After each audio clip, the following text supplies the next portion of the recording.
Chers amis jeunes, je vous retrouve aujourd'hui pour la première fois dans un moment de partage.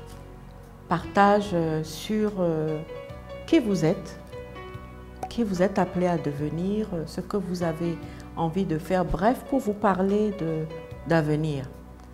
Et avant qu'on ne parle d'avenir, je voudrais d'abord vous rappeler que vous êtes quelqu'un. Vous êtes quelqu'un depuis que vous êtes né. Et ce quelqu'un se construit petit à petit, devient un adolescent, puis un jeune adulte ou une jeune adulte, puis enfin un homme, une femme. Mais ce qui est très important, c'est de savoir que depuis que vous êtes né, vous étiez déjà quelqu'un. Quelqu'un avec une destinée, quelqu'un avec un avenir, quelqu'un qui est un apporteur de solutions, qui apporte une solution à un problème de son temps, quelqu'un qui a de la valeur, quelqu'un qui a de l'importance, quelqu'un qui doit se connaître, qui doit aller à la découverte de lui-même, quelqu'un qui doit se valoriser. Alors, il n'y a pas une destinée qui ressemble à une autre. Votre destinée est unique. Il n'y en a pas une autre qu'on puisse comparer à votre destinée. Et donc, c'est important que vous sachiez que vous-même, vous êtes quelqu'un d'exclusif et vous n'avez pas de duplicata. Les empreintes de vos mains sont uniques. Et ça, c'est déjà le signe de votre exclusivité. Il ne faut pas l'oublier. Je le dis parce que trop de jeunes filles, de jeunes garçons pensent à un moment donné que leur destinée, en fait, est fonction d'une autre personne. Et que tant qu'ils ne sont pas ou qu'elles ne sont pas avec telle personne, telle femme, tel homme, telle fille, tel garçon que vous appelez copain, copine, eh bien leur destinée n'existe pas et qu'ils n'ont pas d'avenir. Non, la destinée c'est quelque chose de personnel. Vous êtes né avec, seulement que vous avez la responsabilité de la découvrir, d'aller à sa découverte et de la construire.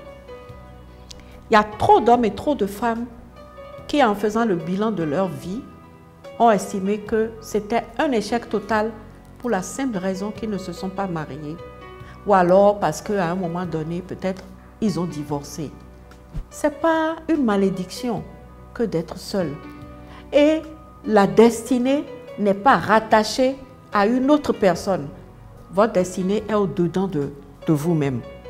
Se marier est une excellente chose. Moi-même, je suis mariée, donc je veux que nous nous comprenions bien. Mais vous devez savoir qu'avant de venir au mariage, vous êtes quelqu'un et que vous gagneriez à avoir un plan de vie que vous apportez maintenant un peu comme on apporte une richesse à une relation. De telle sorte que il y aura une conjugaison entre vous, votre destinée, et la destinée de votre compagnon ou de votre compagne. Il y a des choses que vous allez faire ensemble, mais fondamentalement, chacun de vous a sa destinée. Et il n'y a pas à dire que la destinée de l'un ou le plan de vie de l'un va s'effacer pour que le plan de vie de l'autre s'impose aux deux personnes. Non, ce n'est pas comme ça que ça se passe. Parce que le danger de cette façon de concevoir les choses dans la vie, c'est que si jamais il arrive que ce copain ou cette copine vous lâche, vous quitte, vous avez le sentiment que c'est votre destinée qui est partie avec cette personne. Et que sans cette personne, vous n'avez plus d'avenir. Ou si c'est vous qui quittez quelqu'un, vous partez avec tellement de culpabilité, le sentiment d'avoir emporté avec vous une partie de la destinée de cette autre personne qui va ressasser ça tout le temps au point où vous serez convaincu que vous avez foutu sa destinée en l'air. Non, il ne faut pas penser comme ça. Parce qu'à force de penser comme ça aussi, on devient un adulte ou on devient un jeune adulte qui va jusqu'à se suicider parce que quelqu'un l'a quitté. Vous vous rendez compte? C'est-à-dire que votre vie à vos yeux n'a tellement pas d'importance que parce que quelqu'un est parti, vous vous dites, c'est fini. Il vaut mieux que je meure. C'est très dangereux. Et donc, moi, je tiens à ce que vous vous souveniez qu'avec ou sans compagnon ou compagne, vous êtes quelqu'un. Et plus vite vous allez à la découverte de votre destinée, plus vite vous vous projetez dans l'avenir. Dans 5 ans, je serai où? Je ferai quoi? Dans 10 ans, dans 15 ans, quel sera mon avenir? Plus vite vous songerez à ces choses-là et plus vite vous serez certain que votre destinée est entre vos mains. Vous vous accomplirez avec assurance.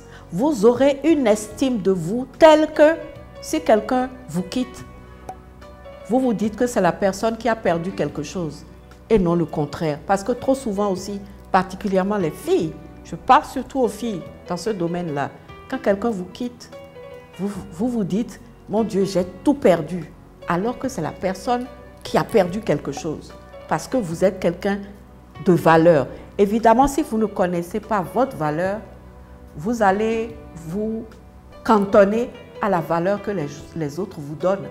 Et si vous ne connaissez pas, vous n'allez pas à la découverte de votre destinée, vous allez être l'instrument de l'accomplissement de la destinée des autres. Vous serez toujours au service des autres qui vont se servir de vous pour s'accomplir eux, pendant que vous allez rester seul avec votre avenir qui continue de dormir en vous. Gardez à l'esprit qu'au stade où vous êtes en tant qu'étudiant, élève, jeune diplômé qui n'a pas encore commencé à travailler, ce qu'on appelle la destinée, c'est vous seul qui avez la responsabilité de la construire. La prochaine fois que je vous verrai, je partagerai avec vous 4 questions fondamentales que vous devez vous poser afin d'asseoir votre destinée, afin de construire, d'aller à la construction de votre destinée sans vous soucier d'être accompagné ou de ne pas être accompagné. Et je vous laisse avec une pensée de Myles Munroe qui a dit ceci: la plus grande découverte que l'on puisse faire dans sa vie est la découverte de soi. Tant que vous n'aurez pas compris qui vous êtes, vous serez toujours quelqu'un d'autre. Et moi, je vous dis, devenez vous-même et restez vous-même.